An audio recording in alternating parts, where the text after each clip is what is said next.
Jared Diamond's the third chimpanzee starts off by considering the principle of plenitude, the idea that our universe is so large we can't be the only ones in it, suggesting that humans are not unique. However, Diamond questions this logic by examining just how unique we are on Earth. On Earth, there is no other species like humans, and in that sense, that is what makes us unique. This ultimately becomes Diamond's main thesis. Diamond explains that the field of exobiology was created in an attempt to calculate the odds of there being intellectual life somewhere.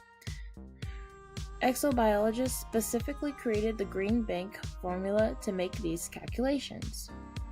Their conclusions being that there are billions of planets supporting living creatures. From this, Diamond continues to examine what portion of these populated planets actually have intellectual beings with an advanced civilization. The operational definition for an advanced civilization is one that is capable of interstellar radio communication. Diamond makes two arguments to suggest that there is a considerable fraction of planets that possess intellectual beings living in advanced society. The first being the underlying assumption that since advanced life evolved here, that means it must have evolved somewhere else. Diamond points out that our knowledge of an advanced society cannot be generalized with the sample size of one.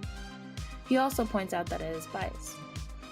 The second argument is that on the subject of convergent evolution. This is when an ecological niche or physiological adaptation is developed within multiple species as a way to exploit a certain characteristic. An example of this is the fact that birds, pterodactyls, and insects have all evolved the ability to fly, suggesting that since convergence happens on Earth, it must also happen elsewhere. Diamond further considers the flaws within convergent evolution and uses a woodpecker example to explain his logic. He starts by elaborating on what the woodpecker niche is by detailing three distinct abilities and adaptations used for obtaining a steady food supply. The first being that woodpeckers have a strong neck and beak in order to drill into live wood. The second being that woodpeckers have a strong tail in order to perch vertically. The third being that woodpeckers have a long tongue in order to lick out the branches of trees.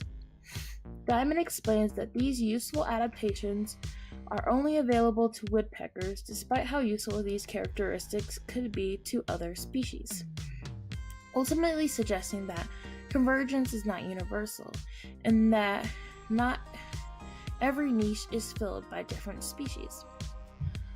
Also making the comparison that if woodpecking was like radio building, some species could evolve particular or incomplete forms while only one evolved the complete package.